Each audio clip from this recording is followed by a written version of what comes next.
Okay, this video is going to be about the Parable of the Wizard of Oz. Now this is a metal ad frame for the Wizard of Oz. Now I'm only going to be talking. This is only germane to the very first book.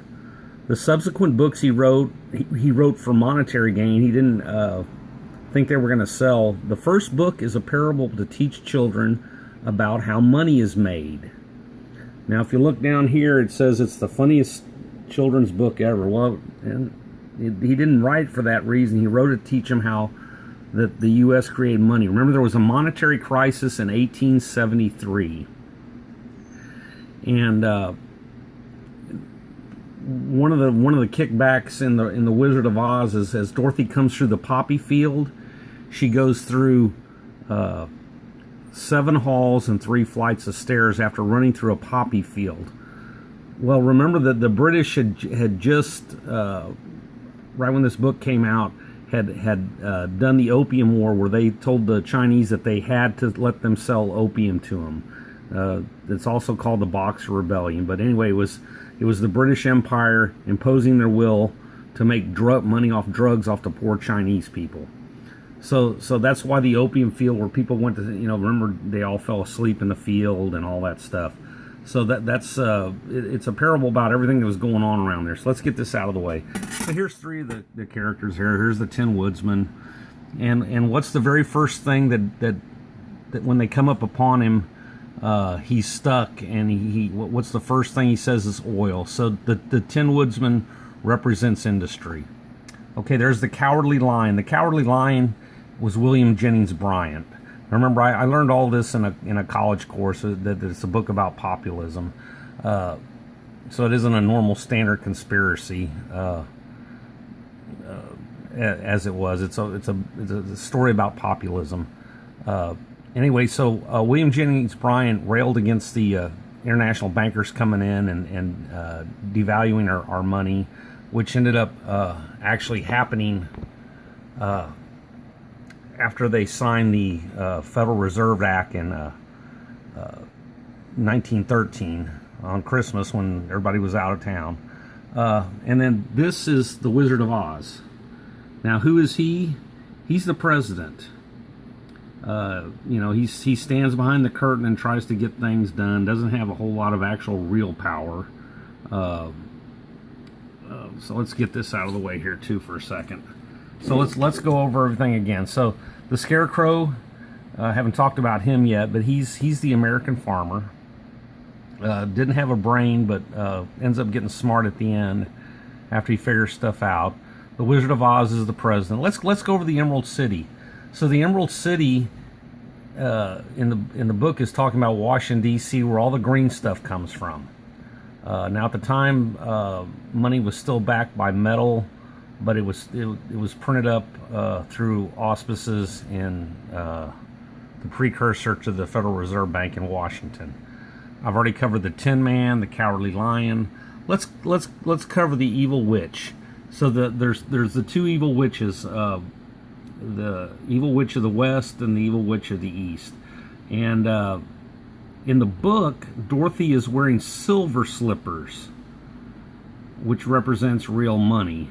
Now, in the movie, she's wearing ruby slippers because it took advantage. That was one of the first color movies, and they decided to change it to ruby because it would look good. And as long as she had the silver slippers on, the evil witch couldn't touch her because it was real money. And like I said, the weak witches of the North and South were the independent bankers, not tied in to the international cartel headed by the Rockefellers and their minions, the Schiffs, the Warfields, right at the end, how did the Wicked Witch get killed? She was killed by water. Well, what ends a depression, whether it's artificial or one that just gets out of control? What ends a depression? Liquidity in the markets. So let's pull this down. Okay, I want to talk about it's the first book of the Wizard of Oz series, not any of the other ones, and I've covered this. the Wicked Witches of the East and West. Now, there was an alternate theory taught by my professor that the two evil witches were the ones that were trying to push the international banks on us, Chester A. Arthur and McKinley. I tend to think it was the first, that it was the international bankers, not, and the strong banks of the East and West, not that theory. And then, you know, as long as she stayed on the yellow brick road, which was gold, she was okay. The Flying Monkeys were the American Indians. Covered the poppy fields already. It was the Opium War, the Boxer Rebellion. And remember, gold and silver, they're measured in ounces, but the abbreviation form is OZ. Oz. And like I said, one of the other kickers for it is, you know, at the end she's going through a field of poppy when she's returning to the Emerald City, and she goes through 7 halls and 3 flights of stairs, which was the Silver Crisis of 1871. Other thing I'd like to cover, you know, Andrew Jackson killed the international banking system in America, and we prospered really good without it. It was thrown back in on Jekyll Island off the coast of Georgia in December of 1913. Peter Schiff was the basic architect for it. Him, along with other agents of the Rockefellers and Rothschilds, mainly the Rothschilds. There was a little bit of Rockefeller influence in it too, but it was mainly the Rothschilds. They control the world banks. If you go back, what is the be all and end all right now? It's called the Bank of International Settlements. Janet Yellen is only one person on that board. Now, she is the strongest person on that board, but the Rockefellers control the world money supply. They have since the Middle Ages. When they create these depressions, and there's natural cycles and corrections, obviously, but give you a story. So the original Rothschild had 6 children, 6 sons, and he sent them all, and they covered the different banks of Europe. So one of them, I believe it was Emil Rothschild, was in England right when the battles between the French and English reached the culmination point at Waterloo. So there was a stock market already in England at the time, and he would always stand in the same place. Well, they had there was a system called semaphore that actually Napoleon instituted across Europe, and the English brought into it. So you could signal stuff over several miles with semaphore, and you could do it real fast. So you'd set up semaphore stations every few miles, and you could transport little bits of knowledge very fast over land. So when the English stock market was in a tizzy, because it was thought if Napoleon Bonaparte won the Battle of Waterloo that he would take over England. And so the stock market at the time was like they were on pins and needles waiting for the outcome. Well, through their agencies using semaphore, and then they had carrier pigeons carry the note across the channel. So he got the information about 6 hours faster than everybody else. So what he did was somebody handed him a note, and he just kind of looked all downtrodden and told everybody, because he stood in the same place all the time while the stock market was open. So he told them all, sell, sell, sell.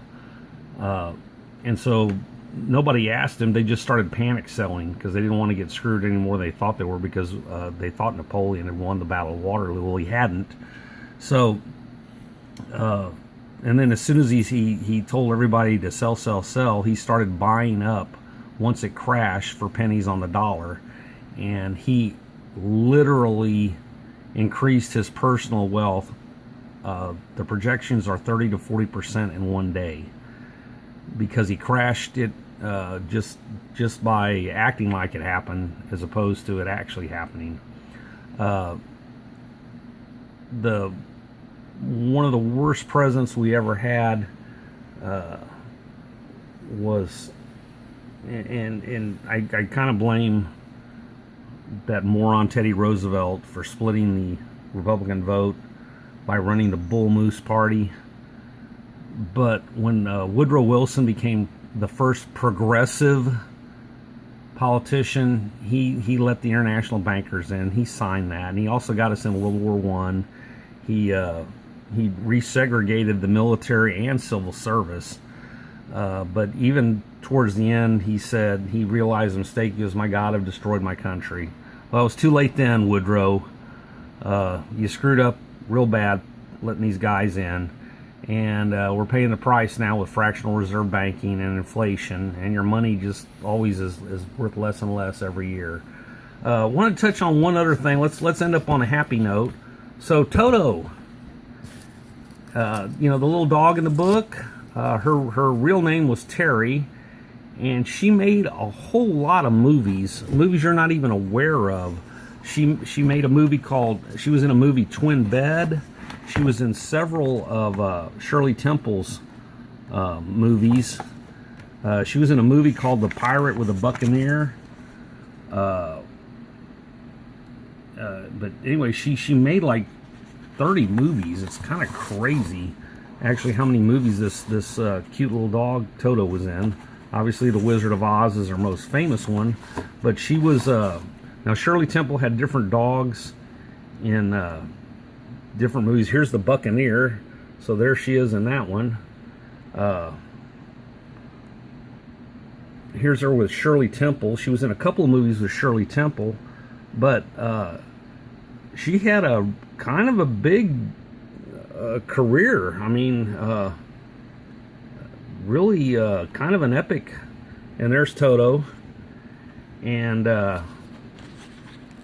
so anyway, there's this book you can get called I, Toto. It's actually pretty interesting. They got it at half price books. It's only like $7. I'm going to recommend this on my reading list. Anyway, share this if you could. Let people know about the Wizard of Oz and the parable it teaches. I also talk about it, or I have a link to it on timbosplace.com. That's my website, and it's on the top of page 1. And it's I believe it's on the left-hand side of page 1, about halfway down. If you click on there, it'll go into a printout kind of what I said here. It's a more professionally done website. I've obviously just shooting this in my garage real fast. But anyway, share this if you could, and subscribe, and I'll try to get more out. Thank you.